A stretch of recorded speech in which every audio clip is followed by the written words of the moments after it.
Okay, बिस्मिल्लाहिर्रहमानिर्रहीम। कैसे हैं बच्चे आप सब लोग? होप सो आप बिल्कुल ठीक होंगे। ठीक है।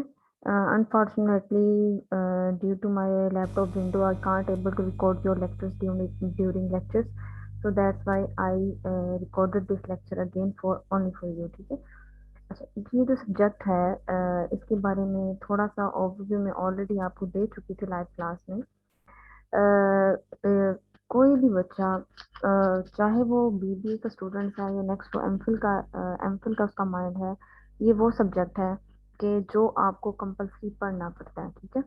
आपका जो रिसर्च प्रोजेक्ट है, ये जो आपके सीनियर्स हैं वो रिसर्च वर्क कर रहे हैं, वो अगर रिसर्च वर्क कर रहे हैं, अगर उन्होंने ये सब्जेक्ट ना पढ़ा होता तो वो अपना रिसर्च प्रोजेक्ट कंप्लीट ना कर पाते। ठीक है। अगर हम लोग देखें कि कोई भी फील्ड है, ज़रूरी नहीं बिजनेस की फील्ड हो, ठीक है, बायोटेक की फील्ड हो, इंजीनियरिंग की फील्ड हो, मैथमेटिक्स की फील्ड हो, ठीक है, इवन कोई भी फील्ड आप ले लें, ये वो सब्जेक्ट है कि जो कंपल्सरी पढ़ाया जाता है। ठीक है। क्योंकि फाइनल जो प्रोजेक्ट आपका होता है in master level in MPhil level, उसको compete करने के लिए, उसकी रिक्वायरमेंट को फुलफिल करने के लिए, उसके पीछे क्या स्ट्रेटजीज हैं, क्या इम्प्लीमेंटेशंस हैं, किस तरह how we can conduct this research, ठीक है, वो सारा के सारा हाइपोथेसिस रिसर्च, मतलब ये सारा के सारा एक सिनेरियो बनाने के लिए, ग्राउंडिंग सेट करने के लिए आपके असम्पशन के गिर्द इस सब्जेक्ट्स का पढ़ना, ये समझना बहुत ज़रूरी है। ठीक है। इसकी अगर मैं वेटेज देखी जाऊँ तो आपकी बेशक बीबीए की स्पेशलाइजेशन आप फाइनेंस में कर रहे हैं तो फाइनेंस में होगी, मार्केटिंग या एचआर है, बट उन सब सब्जेक्ट्स में आप एक एक फील्ड में जाते हैं ना, जो आपको चूज अब करनी हो। लेकिन ये सब्जेक्ट है जो जो मर्जी फील्ड चूज कर ले, ये सब्जेक्ट्स तो उन्होंने कंबाइनली पढ़ना ही पढ़ना है। चाहे वो ओबी में है, ओबी सिलेक्ट करने से पहले इसको सब्जेक्ट पढ़ने करना पड़ेगा, फाइनेंस से पहले करना पड़ेगा, इस तरह से मार्केटिंग से पहले करना पड़ेगा। ठीक है। इसकी ना इसको स्टार्ट करने से पहले ना इसका जो ये कंटेंट है, ये शेयर करने से पहले कंटेंट आपने देखा होगा, थोड़ा डिस्कस करते हैं, उसके बाद one by one topic wise मैं आपको थोड़ा बताती हूँ कि हम इसमें क्या पढ़ेंगे। ठीक है। अच्छा, यहाँ पे कंटेंट में आप देखें कि आपको ऑलरेडी पता चल चुका होगा कि आपके जो फाइनल टर्म में इश्यूज बच्चों को फेस करना पड़ रहे थे, वो अगर आप कहें on behalf of teachers syllabus complete नहीं था, नो डाउट आप अप टू सम एक्सटेंट ठीक है, बिल्कुल कि ऑनलाइन क्लासेस आप वो चीज़ नहीं पूछ पाते जो आप रेगुलर क्लासेस में पूछते हैं पढ़ते हैं, लेकिन due to shortage of time, ठीक है, आप भी जो है टोटली रिलाई करते हैं स्लाइड्स पे, और जो टीचर्स हैं उनका भी फोकस होता है कि with in the shorter period of time syllabus को कंप्लीट करवाया जाए। बाकी जो थारोली स्टडी करनी होती है वो स्टूडेंट ने करनी होती है। ठीक है। आज का जो लेक्चर है वो टोटली इंट्रोडक्टरी लेक्चर है। डिफरेंट किस्म के क्वेश्चंस जो रेज किए गए थे ड्यूरिंग ऑनलाइन लेक्चर्स, ठीक है, because I have recorded this lecture again, so that's why I considered your questions, ठीक है, your answers which you have discuss in your class ना। ओके। तो मुख्तलिफ किस्म के क्वेश्चन रेज किए गए कि फाइनल टर्म में ये इशू थे। ठीक है। उनको एड्रेस करते हुए मैनेजमेंट की तरफ से ये टाइम टेबल या आपकी मेन जीसीयू की तरफ से दिया गया, मुझे बहुत अच्छा लगा, बहुत ऑथेंटिक है कि 2 वीक्स जो है आप स्टडी करें, 2 वीक्स के बाद जो आपने स्टडी किया उसका एक रिसर्च वर्क कंडक्ट करने। ठीक है। ओके। अब इसमें क्या आपने करना है बेसिकली, फर्स्ट हमारा जो लेक्चर है वो डिस्कस करेगा about the introductions of business research. Business research है क्या? ठीक है। टाइप्स ऑफ बिजनेस रिसर्च दो होती हैं, बेसिक्स एंड अप्लाइड। उसके बाद मैनेजरियल वैल्यूज ऑफ रिसर्च क्या है। ठीक है। इन चार पांच चीज़ों के बारे में हम जो है डिस्कस करेंगे इन इन आवर टुडे क्लास। उसके बाद हम लोग बात करेंगे टाइप्स ऑफ रिसर्च, ऊपर हम बेसिक्स एंड अप्लाइड की बात करें तो वही टाइप्स ऑफ रिसर्च है, उसको हम थोड़ा ओवरव्यू देंगे सेकंड लेक्चर में। उसके बाद हम लोग डिसीजंस और अल्टरनेटिव्स की तरफ मूव करेंगे, रिसर्च प्रोसेस की तरफ, जो कि इन्फ्लुएंस करता है अनसर्टेनिटी को ना। और types of business research again दो दो दफा राइटअप किया गया। दो दफा राइटअप करने का पर्पस क्या है यहाँ पे कि पहले आप टाइप्स बताएंगे, फिर उसके डिसीजंस एग्जांपल्स के साथ एलेबोरेट करेंगे, और फिर कंबाइनली दोनों को मिला के आप उसके टाइप्स बताएंगे। ठीक है। अच्छा, रिसर्च का अगर मैंने आपसे जैसे पूछा था क्लास में कि व्हाट इज रिसर्च, ठीक है, what is in your mind, तो डिफरेंट किस्म के स्टूडेंट्स ने डिफरेंट किस्म की जो थी ना वो डेफिनेशंस बताई थी ना। ठीक है। अगर हम उसको मर्ज करते थे तो मैंने एक डेफिनेशन आपको बताई थी, to find out the solutions of a specific problem.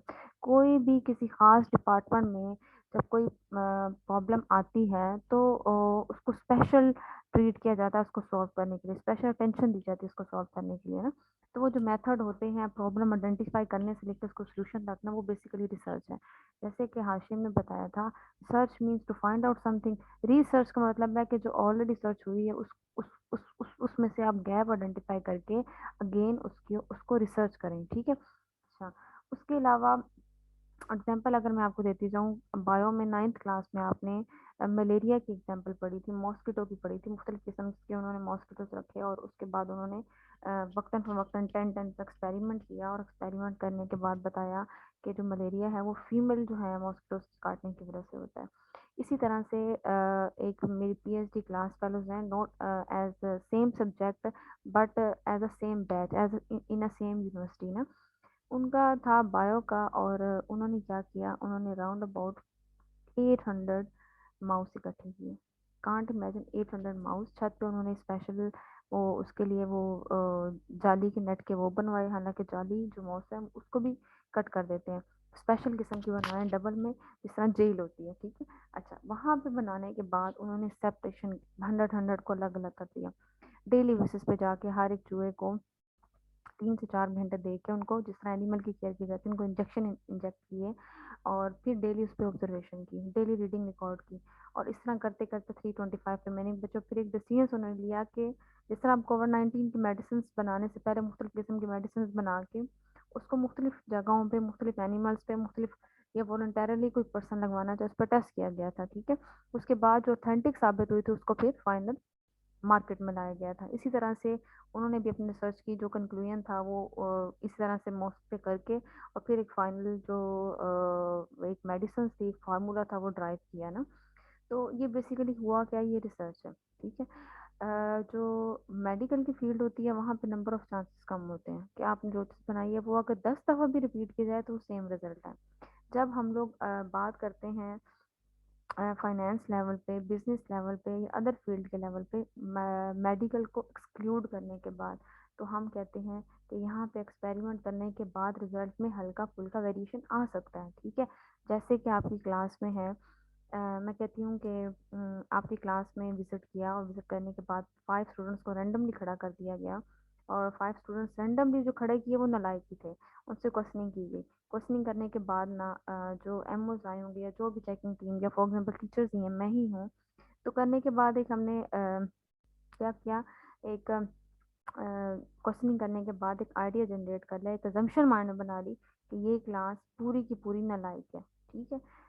जबकि इस तरह नहीं होना चाहिए, ठीक है। एक और टीम आई, एक और टीचर आई, उन्होंने क्वेश्चन किया, 1-2 बच्चे वही थे, 3 बच्चे डिफरेंटली उठा दिए, रैंडमली उन्होंने भी उठाए, उनको नहीं पता था कि पहले इन 5 बच्चों से लिया गया। अगेन क्वेश्चनिंग की, उसमें से 3/2 की रेशियो आई, 3 बच्चों को आया, 2 बच्चों को नहीं आया। तो वो करेंगी कि मैक्सिमम जो क्लास है उसको आता है और मिनिमम को नहीं आता, ठीक है। उनकी अजम्पशन डिफरेंट हो गई। जबकि मेडिकल की फील्ड में नंबर ऑफ रॉन्ग के चांसेस होते हैं वो मिनिमाइज होते हैं, मिनिमाइज मीन्स जीरो के बराबर होते हैं, ठीक है। अगर मिनिमाइज भी हो तो फिर भी आप उसको एज ए मेडिसिन मार्केट में लॉन्च नहीं कर सकते। तो ये कुछ तरीकेकार होते हैं रिसर्च करने के, कुछ मेथड होते हैं रिसर्च करने के, कौन कौन से होते हैं, उसकी टाइप्स क्या होती हैं, ये सारा का सारा कुछ हम लोग डिस्कस करेंगे इंशाल्लाह इसके अंदर ना। अच्छा, उसके बाद हम लोग अगर सेकंड कंटेंट वाली साइड पे सेकंड वीक में आए, तो उसमें भी जो ऊपर हमने 4 कंटेंट लिखे हैं उन्हीं को हमने हॉल मार्क्स और ऑब्स्टेकल्स में बता दिए हैं। हॉल मार्क्स और ऑब्स्टेकल्स क्या है साइंटिफिक इन्वेस्टिगेशन में, कि जब आप रिसर्च वर्क करते हैं तो आपको किन किन परेशानियों का सामना करना पड़ता है। बाज़ दफ़ा आपने फॉर एग्जाम्पल आपने डाटा सेट दिया, आप कहते हैं कि ना पॉलिटिशियन के ऊपर कोई आप रिसर्च वर्क करते हैं ना। अच्छा, आप आपको चाहिए कि आपको जो सैंपल साइज है, पॉपुलेशन आपकी ऑल पॉलिटिशियंस हैं, लेकिन आप सबसे डाटा कलेक्ट नहीं कर सकते। आप क्या करते हैं, उस पूरी जमात में से लिमिटेड राउंड अबाउट, अगर 200 मिनिमम क्राइटेरिया रिसर्च का सैंपल कलेक्ट करने का 200 है ना, ये फिक्स है, ठीक है। किस तरह से फिक्स है वो, जब हम बुक की तरफ जाते हैं तो फिर मैं आपको रेफरेंस आंसर बताती जाऊँगी। ओके, तो मिनिमम 200 है, तो 200 220 250 के राउंड पर आपने वो उनका उनसे डाटा कलेक्ट करवाया थ्रू क्वेश्चन करवाने के बाद आपने क्या किया, आपने अज्यूम कर लिया कि जो 200 या 250 जो पॉलिटिशियन है ना, जो उनकी सोच है वही जो सोच है बाकी सबकी भी है, ठीक है। एक आपने एज्यूम किया और उसको इम्प्लीमेंट कर लिया, ये जनरलाइज कर दिया ऑन आर पॉलिटिशियंस पे, जबकि ऐसा नहीं होना चाहिए, ठीक है। होना तो ये चाहिए कि सबके सबका डाटा सेट लिया जाए और लेने के बाद फिर उसको देखा जाए कि बाकी ये रिजल्ट ठीक है या नहीं। जैसे मेडिकल के फील्ड में होता है, तो इसमें बाकी जो फील्ड है मेडिकल को अगर हम निकाल दें तो उसमें वेरिएशन बहुत ज़्यादा आता है, ठीक है। ओके, अब अगर हम लोग बात करते हैं मज़ीद, अगर हम लोग एब्स्ट्रैक्ट और हॉलमार्क से आगे थोड़ा मूव करें, तो ये जो वीक आगे आपको नज़र आ रहा है, इसमें जो आपका लाइब्रेरी वर्क होगा वो होगा रिसर्च प्रोसेस क्या है, ठीक है। रिसर्च प्रोसेस मतलब प्रोसेस से ही आपको आइडिया हो रहा है कि रिसर्च करने से पहले आपको किन किन स्टेप से गुजर के उस मेन चीज़ पे आना पड़ता है। सबसे मेन चीज़ होती है गैप को आइडेंटिफाई करना कि आपने रिसर्च वर्क किस पे करना है। प्रॉब्लम को आइडेंटिफाई करना, गैप मीन्स प्रॉब्लम को आइडेंटिफाई करना कि वो जो प्रॉब्लम है वो वाकई एग्जिस्ट कर रही है कि आपने बना दी हुई है। मुख्तलिफ किस्म की, जैसे ना एक एक गैप आइडेंटिफाई किया। मैं एक एग्जांपल शेयर कर रही हूँ कि जो एम्प्लॉयज़ टर्नओवर है ना, एम्प्लॉयज़ टर्नओवर, एम्प्लॉयज़ के छोड़ने की जो रेशो है due to lack of their motivations, ठीक है। मोटिवेशन कम होने की वजह से जो फर्म की परफॉर्मेंस है वो डिक्रीज हो रही है, ठीक है। अब एक एग्जाम्पशन है, ये काफ़ी लोगों ने रिसर्च किया, स्टडी किया मुख्तलिफ वेरिएबल्स के साथ कि मोटिवेशन फैक्टर्स के अलावा बोनसेस होने चाहिए, सैलरी इंसेंटिव्स होने चाहिए, ठीक है। उसके बाद बाइक्स की इंसेंटिव, इस तरह से कुछ बोनसेस की फॉर्म है, अब चीज़ें दी है, तो उससे आप क्या होता है, फॉर्म की परफॉर्मेंस पे पॉजिटिव इम्पैक्ट पड़ता है, ठीक है। तो एम्प्लॉयज़ की टर्नओवर डिक्रीज हो जाती है। नंबर ऑफ रिसर्चर जो थे, इन्होंने इस पर स्टडी किया और कुछ ने उसको जस्टिफाई किया कि जो हमारे रिजल्ट है उनके रिजल्ट के बिल्कुल ठीक है। यही स्टडी अगर पाकिस्तान में की गई तो पाकिस्तान में पता चला कि जो कि डेवलपिंग कंट्रीज है, तो वो कहते हैं कि जी सिर्फ मोटिवेशन से जो है ना, वो motivation in term of salary, ठीक है, अगर सैलरी बढ़ा दी जाए तो फर्म की परफॉर्मेंस अच्छी हो जाती है, एम्प्लॉयज टर्नओवर कम हो जाता है। डेवलप कंट्रीज के पॉइंट ऑफ व्यू से देखें, वो कहते हैं सैलरी मैटर नहीं करती, ज़्यादा बोनस ही साथ मैटर करते हैं, या साथ मोटिवेशन जो है, मेन फैक्टर जो मोटिवेशनल फैक्टर्स हैं वो मैटर करते हैं ज़्यादा। इसी तरह से हर एक का डिफरेंट डिफरेंट रिजल्ट आएंगे। हर जो रिसर्चर है डिफरेंट किस्म के रिसर्च उसको इम्प्लीमेंट करेंगे अपनी कंट्री के अकॉर्डिंग, उसके रिजल्ट को कंक्लूड करेंगे और फिर जनरेट कर देंगे। अच्छा, ये तो एक डिबेट चलती आ रही। अब आपने अगर इस टॉपिक पे स्टडी करना है तो आप उस टॉपिक को थॉरोली स्टडी करेंगे। स्टडी करने के बाद जैसे ना, फॉर एग्जांपल क्लास में एक बच्चा है, ठीक है, हाशिम है, अगर मैं इसको क्रिटिकली इवैल्यूएट करना शुरू कर दूं, मेरे माइंड में एक पॉइंट बैठ जाए कि हाशिम ने ये काम गलत किया है या मेरी नज़र में हाशिम गलत है, कोई इसकी ऐसी बात मुझे क्रिटिकली चुभ गई, उसके बाद मैं मुसलसल उसके बारे में जो है ना वो सर्चिंग करूंगी। कोई भी उसका पॉइंट पॉजिटिव भी होगा तो मैं उसको नेगेटिव लूंगी ना। टीचर्स अक्सर, टीचर्स में हो जाता है, मदर्स में ऐसे हो जाता है, रिलेटिव्स में ऐसे हो जाता है, ठीक है। मैं अभी फिलहाल don't take it seriously, but ये है कि एग्जाम्पल के पॉइंट ऑफ व्यू से मैं आपको समझा रही हूँ। तो क्या होगा कि फिर मैं उनके उसके नेगेटिव पॉइंट को ऑटोमेटिकली एड्रेस करना शुरू कर दूंगी। मतलब एक चीज़ के जब आप पीछे पड़ जाए ना, तो कुछ ना कुछ आप निकाल लेते। अगर आप पॉजिटिव वे में चलेंगे तो आप पॉजिटिव में पॉइंट ऑफ व्यू पॉइंट्स इसके निकालूंगी, अगर मैं नेगेटिव निकालना चाहूंगी तो मुझे बहुत से नेगेटिव पॉइंट मिल जाएंगे। इसी तरह रिसर्च होती है। जब आप टॉपिक वाइज पढ़ते हैं ना, पढ़ने के बाद आप देखते हैं रिसर्च के मुख्तलिफ टॉपिक्स आपने पढ़े, फाइनेंस के मुख्तलिफ टॉपिक आपने पढ़े, ठीक है। अ, जब आपने रिसर्च करनी है तो फाइनेंस के टॉपिक्स पे करनी है, रिसर्च के टॉपिक पे नहीं करनी। रिसर्च आपको बताएगी रिसर्च करनी किस तरह से है, ठीक है। आपने फाइनेंस के मुख्तलिफ किस्म के टॉपिक्स पढ़े, लिवरेज पढ़ा, टाइम वैल्यू ऑफ मनी पढ़ा, कॉस्ट ऑफ कैपिटल पढ़ा, कैपिटल स्ट्रक्चरिंग पढ़ा। पढ़ने के बाद आपने आपने देखा कैपिटल स्ट्रक्चरिंग तो मेरी बड़ी अच्छी कमांड है, मुझे बड़ा अच्छा समझ आती है, लेकिन मैं क्या काम करूँ, कैपिटल स्ट्रक्चर पे तो बहुत ज़्यादा काम हुआ है।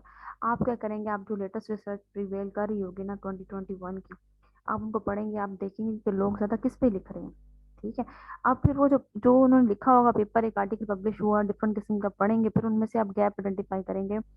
कोई भी अच्छा जो पेपर होता है ना, वो क्या करता है कि वो पूरी डिटेल बताने के बाद, मेरा ऑब्जेक्टिव ये था, मैंने ये मेथड लगाया, मेरा ये कंक्लूजन था, उसके बाद इम्प्लीमेंटेशन में फ्यूचर डायरेक्शन भी देता है, ठीक है। इससे क्या होता है कि फ्यूचर डायरेक्शन जब मिल जाती है ना, तो आप क्या करते हैं, आप कहते हैं कि जी हमने इन वेरिएबल्स के साथ स्टडी किया है, इनके अलावा इन वेरिएबल को भी एड्रेस किया जा सकता है इन फ्यूचर स्टडी। तो आप उन वेरिएबल को एड्रेस कर लेते हैं, एड्रेस करके अपनी स्टडी के मुताबिक कंक्लूड करते हैं जी उन्होंने वो किए थे, मैंने मजीद ये किए हैं, मेरे रिजल्ट ये जस्टिफाई मजीद। मतलब आपने रिसर्च को, प्रीवियस पर्सन की रिसर्च को एक्सपेंड करना है, ठीक है, उसमें कोई कंट्रीब्यूशन करनी है। तो ये बेसिकली एक पर्पस होता है रिसर्च का कि रिसर्च है क्या, किस तरह से करनी है। हाइपोथेसिस का वर्ड होता है, ठीक है, अजम्पशन, एक अज्यूम वैल्यू आप करें। आप कहेंगे जिस तरह टर्नओवर की मैंने बात की, इतने लोग जो थे ना वो इसी बात पे लिख रहे थे कि अगर एम्प्लॉयज को मोटिवेट किया जाए तो टर्न फर्म की परफॉर्मेंस बढ़ जाती है। जबकि एक पर्सन, एक नया साइंटिस्ट आया, उन्होंने एक नई डिबेट ओपन की, उन्होंने कहा नहीं, टर्नओवर रेशियो अगर जो है आपकी बढ़ जाए, ठीक है, मतलब एम्प्लॉयज छोड़ना स्टार्ट हो जाए कम, तो आपकी फर्म की परफॉर्मेंस क्या हो जाती है, डिक्रीज हो जाती है। सब पॉजिटिव वे में लिख रहे थे ऑलरेडी, उन्होंने आके कहा नहीं। अब एक क्लास है, क्लास में सारे बच्चे बैठे हुए हैं, सारे बच्चे कह रहे हैं agree agree ma'am, agree agree. एक बच्चा ऐसा है वो कहता है मैम डिसएग्री। वो जो डिसएग्री कहेगा वो स्ट्रॉन्ग आर्गुमेंट्स देगा अपने कि वाई, कि वो डिसएग्री क्यों कर रहा है इस पॉइंट से। अगर उसके जो स्ट्रॉन्ग आर्गुमेंट है, अगर वो स्ट्रॉन्ग होंगे, तो हम कहेंगे ठीक है, ही इज वैलिड, ठीक है, तो हम उस चीज़ को जस्टिफाई करेंगे। वो जो एक पर्सन होगा उसको जस्टिफाई करेगा, डाटा कलेक्ट करेगा, और फिर एट द एंड कंक्लूजन देगा, और फिर कहेगा कि जी जो मैंने हाइपोथेसिस बनाया था वो उसको सपोर्ट कर रहा है। ज़रूरी नहीं सपोर्ट करे, ठीक है, रिजेक्ट भी कर सकता है कि मेरे अकॉर्डिंग एम्प्लॉयज़ की जो टर्न ओवर रेशो है वो क्या होगी, वो इंक्रीज हो तो फर्म की परफॉर्मेंस डिक्रीज हो जाती है। जबकि रिजल्ट आया नहीं, अपोजिट आया। ठीक है, हाइपोथेसिस दो तरह के हाइपोथेसिस होते हैं, एक होता है नल हाइपोथेसिस, एक होता है अल्टरनेटिव हाइपोथेसिस। जब हम हाइपोथेसिस पे आएंगे तो फिर मैं आपको बताऊंगी। ओनली फॉर द सेक मैं अब यहाँ पे पढ़ रही, अगर तो आपने आपका जो आपने असम्पशन ली है कि एम्प्लॉयज टर्नओवर ज़्यादा होने से फर्म की परफॉर्मेंस कम होती है, तो अगर तो ये एक्सेप्ट हो जाता है, यही रिजल्ट कंक्लूड होते हैं कि यही ही है कि टर्नओवर के इंक्रीज होने से फर्म परफॉर्मेंस डिक्रीज होती है, तो आप कहेंगे मेरा नल हाइपोथेसिस एक्सेप्टेड है। और जो अल्टरनेटिव दूसरा हाइपोथेसिस है वो क्या हो जाएगा, रिजेक्ट। मतलब दो ही बातें हैं ना, ठीक है, वो तो पूरी क्लास कह रही है और एक बच्चा कह रहा है। अगर उस एक बच्चे का रिजल्ट जो वो कह रहा है उसके अकॉर्डिंग आ जाए तो हम कहेंगे वो बच्चा ठीक है, बाकी क्लास गलत है। और अगर बाकी क्लास का ठीक, बाकी क्लास में तो अल्टरनेटिव है, ठीक है, और वो बच्चा जो है वो नल है। और नल, एन यू डबल है, नल का मतलब नालायक नहीं लेना, नल हाइपोथेसिस। अच्छा, अब अगर बाकी बच्चों की स्ट्रॉन्ग अगर वो आर्गुमेंट हुए तो हम कहेंगे वो जो है अल्टरनेटिव हाइपोथेसिस एक्सेप्टेड है, और नल हाइपोथेसिस क्या है, रिजेक्टेड। नल हाइपोथेसिस वो हाइपोथेसिस होता है जो अजम्पशन आपने बनाई होती है अपने स्टडी के, जो प्रॉब्लम आपने आइडेंटिफाई करके एक स्टेटमेंट बनाई होती है, एक हाइपोथेसिस बनाया होता है, ठीक है। इसके बारे में हम लोग स्टडी करेंगे, रिसर्च की कैसे जाती है, रिसर्च प्रोसेस क्या है, वो सारा कुछ आप लोग पढ़ेंगे। उसके बाद आपने, मैंने अगेन कहा कि जब आपने वो कोई भी वो जो एक बच्चा एक कहेगा नेगेटिव पॉइंट दे रहा है कि सवाकी से पॉजिटिव दे रहा है, वो एक नेगेटिव पे कर रहा है, तो देखना ये होता है कि उसके आर्गुमेंट कितने स्ट्रॉन्ग है। अगर एक बंदा अपनी बात को आर्गुमेंट्स के साथ, एक लॉजिक्स के साथ एक्सप्लेन कर सकता है, तो वो वैलिड कंसीडर की जाती है, वो रिसर्च बहुत वैलिड कंसीडर की जाती है। ना कि एक बच्चा कह रहा है यस, दूसरा बच्चा कह रहा है यस, तीसरा बच्चा कह रहा है जी why you yes, why you say yes, nothing, कोई नहीं पता जी, उन्होंने किया था तो मैंने भी कर दिया। ये रिसर्च नहीं है, ठीक है। सर्च का मतलब ये है कि कोई नई चीज आइडेंटिफाई करो जो कि प्रीवियस ना हुई है, ठीक है। अच्छा, उसके बाद जब आप ग्राउंडिंग थेरी का बताते हैं, थेरीज मुख्तलिफ किस्म की थेरीज होती हैं जो इंटरलिंक कर रही होती हैं इन चीज़ों को ना, ठीक है। अच्छा, उसके बाद आप रिसर्च प्रोसेस जो आपने ऊपर बताया, रिसर्च प्रोसेस में क्या क्या सैंपल क्या है, पॉपुलेशन क्या है, टारगेट डाटा कहाँ से कलेक्ट करना है, सबसे डाटा कलेक्ट करना है, नहीं सबसे हम नहीं कर सकते, तो फिर हम सैंपल स्पेसिफिक ले लेते हैं कि हमने मिनिमम 200 का क्राइटेरिया होता है कि मिनिमम 200 सैंपल होना चाहिए, ठीक है। फिर डाटा कहाँ से कलेक्ट करना है, सोर्स ऑफ कौन क्या होगा, फिर आपने एनालिसिस करने, कंक्लूजन करने हैं, और ethics, ethics of business search के बारे में बात करके इसको माइंड अप कर लेना। जो असाइनमेंट आपकी बनेगी ना, जब ये आप कर लेंगे काम साथ साथ, तो आपकी जो फाइनल असाइनमेंट होगी इसकी, वो होगी कि रिसर्च प्रपोजल को प्रिपेयर करना, ठीक है। तो आप मेंटली इसके लिए प्रिपेयर रहें ताकि आप वक्तन फवक्तन कर सकें। अच्छा, उसके बाद एट्रीब्यूट, प्रोसेस वगैरह, कंक्लूजन, ये सब कुछ आ जाएगा एपी स्टाइल के अंदर। और अब हम लोग आ जाते हैं, just a minute, contributions, one week research work, आप फाइनल वाला फाइनल देख लिया आप। जब ये सारा कुछ कर लिया आपने, थियोरेटिकल अजम्पशन भी बना लिया आपने, इंट्रोडक्शन भी उसके वेरिएबल के बारे में लिख लिया, लिटरेचर रिव्यू भी लिख लिया। आप कहेंगे मैम लिटरेचर रिव्यू क्या है? लिटरेचर रिव्यू होता है कि उस जो भी चीज़ है उसके बारे में, मतलब लिटरेचर क्या कहता है, हिस्ट्री क्या कहती है, किन किन रिसर्चर ने बात की हुई है। जैसे आप बच्चे पूरी क्लास एक तरफ, वो एक बच्चा एक तरफ, वो पूरी क्लास, हर एक जो बच्चा है वो एक स्ट्रॉन्ग आर्गुमेंट देगा ना, ठीक है, हर एक की नज़र में होगी। वो सारों को एक्सप्लेन करता हुआ फिर वो कहेगा इन सारों ने तो ये एक्सप्लेन किया है, but the study of my, the purpose of my studies, कि मैं ये कह रहा हूँ कि एम्प्लॉयज टर्नओवर के बढ़ने से फर्म परफॉर्मेंस डिक्रीज होती है, ठीक है, क्वेश्चन मार्क में इस प्रॉब्लम को एड्रेस करने की कोशिश कर रहा हूँ। जबकि बाकियों ने ये किया, इन बाकियों ने ये तो किया, लेकिन इस चीज को इग्नोर कर दिया। ये जो गैप मुझे आइडेंटिफाई हुआ on the basis of this studies हुआ, ये मैं इतनी स्टडीज की, फिर मुझे लगा इस पे हुआ, इस पे नहीं हुआ, तो ये मेरा एक गैप है जिसपे मैं आगे स्टडी करना चाहता हूँ। मैं फिर कंक्लूड करूंगा या करूंगी कि वेदर एम्प्लॉयज टर्नओवर रेशो बढ़ने से एम्प्लॉयज की फर्म परफॉर्मेंस डिक्रीज होती है या इंक्रीज होती है। जब आपने ये कर लिया, डाटा कलेक्ट कर लिया, सारा कुछ होगा, फिर बात आ जाती है एनालिसिस की। ठीक है, उसके लिए सॉफ्टवेयर है, SPSS है, ईव्यूज है। ईव्यूज तो मैं आपको नहीं करवा पाऊंगी, लेकिन SPSS कोशिश करूंगी आपको एक सॉफ्टवेयर पे अच्छी खासी कमांड हो सके। ठीक है, इसमें मुख्तलिफ किस्म के टेस्ट मैं आपको लगाना बताऊंगी, ताकि इन फ्यूचर आप रिसर्च करें तो आपको पता हो कि SPSS है क्या और किस तरह से उस पर वर्क करना है। ठीक है, अच्छा जी, ये मुख्तलिफ किस्म के फिर SPSS के टेस्टेस हैं जिनके नाम लिखे हुए हैं, अभी आपने कंफ्यूज नहीं होना, जब हम करेंगे तो फिर आप मैं आपको बता दूंगी।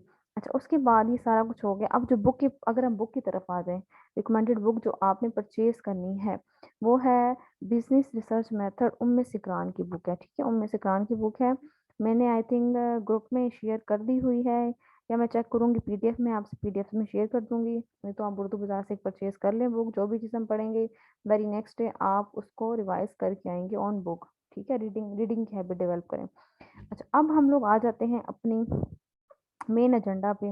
मेन जो चीज़ हम लोग पढ़ने जा रहे हैं उसके बारे में हम लोग बात डिस्कस करते हैं। हमारा जो फर्स्ट चैप्टर है वो इंट्रोडक्शन टू रिसर्च है। ठीक है, रिसर्च है क्या, मैंने अगेन आपको सिंपली टू से आराम से कहा था कि अगर आपसे कोई पूछे रिसर्च क्या है, रट्टा नहीं लगाना आपने। ठीक है, आपने कहना है कि रिसर्च, ठीक है, to find out the solutions to a specific problem. ठीक है, कि किसी खास प्रॉब्लम का सॉल्यूशन फाइंड आउट करना रिसर्च कहलाता है, आसान अल्फाज में। ठीक है, तो अगर हम यहाँ पे देखें जो मैं सिकरान की बुक में लिखी हुई है, रिसर्च की definitions, research a somewhat intimidating term for some is simply the process of finding solutions to a problem after thorough studies and analysis of the situational factors। situational factors means उन factors को देखते हुए फिर उस पर study करना। फिर अगर ये है तो बिजनेस रिसर्च क्या होगी, वो रिसर्च जर्नल जो हर फील्ड का पर्सन कर रहे होते हैं। फिर उसके बाद हर फील्ड की एक स्पेसिफिक रिसर्च होती है। ठीक है, और जनरली सब ये सब्जेक्ट पढ़ते हैं, सेम मेथड सारा कुछ होता है, बट फिर फील्ड वाइज बिजनेस रिसर्च है, इस तरह से मुख्तलिफ किस्म की बायोटेक रिसर्च होगी, उसके अलावा केमिस्ट्री रिसर्च होगी, इस तरह से मुख्तलिफ किस्म की रिसर्च होगी जिनको उनका नाम दिया जाएगा। तो बिजनेस रिसर्च क्या होगा, can be described as a system and organized effort to investigate a specific problem encountered in the work setting which needs the solution। Again वही बात की है इन्होंने। हम अगर बात कर देते हैं डेफिनेशन ऑफ बिजनेस सर्च की, जो सेकंड ऑथर ने यहाँ पे कोड किया उम्मे सकान की बुक में, we can define business research as an organized systematic database critical objective scientific inquiry or investigation into a specific problem undertaken with the purpose of finding answer to a solution। And में देखिए, आप and में focus करें, उन्होंने कहा organise होना चाहिए, systematic होना चाहिए।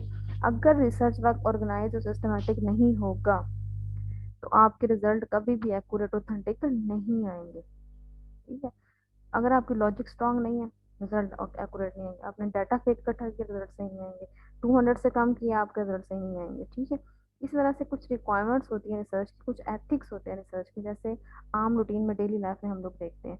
तो इस तरह की कोई भी रिसर्च हो तो अल्टीमेट पर्पज उसका क्या होता है, to finding the answer to a solution. अब सम कॉमनली रिसर्च एरियाज। ठीक है, अब बात अगर हम लोग करें जिन पे बहुत ज़्यादा रिसर्च हो रही है। ठीक है, जैसे मैंने आपसे कहा आपने रिसर्च करनी है तो आप 2021 में जाएंगे, टॉपिक्स को सिलेक्ट करने के बाद आप देखेंगे कि वहाँ पे सबसे ज़्यादा डिस्कस आजकल किस टॉपिक के बारे में हो रहा है। ठीक है, तो कहते हैं some commonly research areas in business के जिसमें बहुत ज़्यादा वर्क हुआ है, कॉमन है, हर बंदा मतलब इस पे कर रहा होता है। वो कौन से हैं, employees behaviour such as performance absenteeism and turnover. वही जो एग्जांपल मैंने आपको दी है कि एम्प्लॉयज का बिहेवियर जो है अगर वो अच्छा होगा तो फॉर्म परफॉर्मेंस पे क्या इफेक्ट होगा, एब्सेंटीज्म अगर होगी या टर्नओवर होगा तो फिर फर्म की परफॉर्मेंस पे क्या असर होगा। Employees attitude such as job satisfaction, loyalty and organisational commitment. ठीक है, उसके बाद एक और जो है वो स्टेटमेंट बनाएगी कि कस्टमर अगर सेटिस्फाइड होगा, लॉयल होगा ऑर्गेनाइजेशन के साथ या कमिटेड होगा, तो वो अल्टीमेट इफेक्ट करेगी एम्प्लॉयज के एटीट्यूड के साथ, और वो उससे क्या होगा, फर्म की परफॉर्मेंस इंक्रीज हो जाएगी। Supervisory performance, managerial leadership style and performance appraisal system. ठीक है, ये 3 किस्म के स्टाइल हैं जो कि हम लोग डिस्कस करेंगे वन बाय वन। ठीक है, तो ये कुछ कॉमन एरियाज हैं जिनके जिनके बारे में आजकल काफ़ी ज़्यादा स्टडी हो रही है। ठीक है, उसके बाद आ जाते हैं types of business research. Types of business research की अगर हम लोग बात करें तो दो तरह की रिसर्च होती है, एक होती है अप्लाइड और एक होती है बेसिक। बेसिक, आप बेसिक से सुन लें, किसी भी चीज़ की कहते हैं ना, स्टार्ट करने से पहले इसकी बेसिक स्ट्रांग होनी चाहिए। ठीक है, तो आप रिसर्च अगर स्टार्ट करनी है तो स्टार्ट जो आपका है वो बहुत बहुत ज़्यादा मैटर करता है। अगर एक अच्छा रीडर हो और अच्छा राइटर ना हो तो भी अच्छा नहीं होता। आपने बहुत अच्छे, आप रीडर हैं, आपने बड़ा डाटा कलेक्ट किया और आप जब राइटअप करने बैठे हैं, आपका राइटअप अच्छा नहीं है तो बेस उसकी खराब होगी पेपर की, तो फिर पेपर मजे का नहीं लगेगा। जो रीडर होंगे, पढ़ने वाले, वो जो पेपर को पढ़ेंगे, नो डाउट बहुत अच्छा होगा, एनालिसिस बड़ा अच्छा होगा, रिजल्ट बड़े स्ट्रांगली रिकमेंडेड होंगे। लेकिन अगर डाटा आप लेकिन जो आपका पेपर है अगर वो अच्छा नहीं है ना, उसकी वर्डिंग अच्छी नहीं है, वो रीडेबल नहीं है, तो आप की जो बेसिक्स है वो रिसर्च की स्ट्रांग नहीं होगी। तो बेसिक्स का वर्ड बेसिक से निकला फंडामेंटल प्योर। ठीक है, जो बिल्कुल फंडामेंटल और प्योर हो, मिक्सअप ना हो। ठीक है, research done chiefly to make a contribution to the existing knowledge. Applied research क्या होगी कि जब आपने वो बेसिक्स बनाया उसको अप्लाइड करके कोई कोई कंक्लूजन निकाले, तो उसे हम कहते हैं अप्लाइड। आपने आपने उस आइडिया को अप्लाई कर दिया, ठीक है ना, तो वो होगा applied research. Research done with the intentions of applying the result of the findings to solve specific problem currently being experienced in an organization। तो अप्लाई का मतलब है कि आप जैसे रिसर्च के स्टूडेंट होते हैं, जैसे मेडिकल के स्टूडेंट होते हैं, मेडिकल के स्टूडेंट टेस्ट करने के बाद उसको मेडिसिन को प्रैक्टिस में ले आते हैं। ठीक है, मार्केट में आ जाती है। जबकि हम लोग जो स्टूडेंट होते हैं हमारी फील्ड के, वो प्रैक्टिस में नहीं लाते। हम लोग क्या करते हैं, प्रोजेक्ट्स बनाते हैं, बना के सबमिट किया, डिग्री ली और वाइंड अप। जबकि हम अपने प्रोजेक्ट्स को बड़ी बड़ी कंपनीज में सेल भी कर सकते हैं, उनसे प्रॉफिट भी ले सकते हैं। ठीक है, हो सकता है वो परमानेंटली हायर कर लें आपको। तो ये डिफरेंस है दोनों का, बिजनेस का और अप्लाइड का और उसका बेसिक रिसर्च का ना। तो उसके बाद अगर हम लोग इनके एग्जांपल्स की तरफ जाएं, मैनेजर्स एंड रिसर्च की बात करें, तो जितने भी मैनेजर्स होते हैं या सीई होते हैं या बोर्ड ऑफ डायरेक्टर्स होते हैं या सुपरवाइजर होते हैं, सारा दिन जो है वो रिसर्च में लगे रहते हैं। ठीक है, research for what purpose? Research for purpose of के एम्प्लॉयज को इशू तो नहीं, एम्प्लॉयज मोटिवेटेड है। ठीक है, अच्छा, एम्प्लॉयज के अंदर जो है वो उनकी आर दे सेटिस्फाइड। तो इस तरह से कुछ चीज़ें जो है ना वो नोट करेंगे। अगर कोई कंफ्लिक्ट अराइज हो जाता है एम्प्लॉयज के दरमियान, तो एक अच्छा मैनेजर जो है, एक अच्छा लीडरशिप जो है वो क्या करे, वो उनको समझाए और उसको कंट्रोल करे। ठीक है, तो ये कुछ चीज़ें हैं मैनेजर्स एंड रिसर्च जो है हम नेक्स्ट लेक्चर में पढ़ेंगे। तो अभी आप इसको अच्छी तरह ध्यान से एक दफ़ा गो थ्रू करें और उसके बाद इंशाल्लाह हम नेक्स्ट क्लास में मिलते हैं। ठीक है, ओके बच्चों, अल्लाह हाफिज़।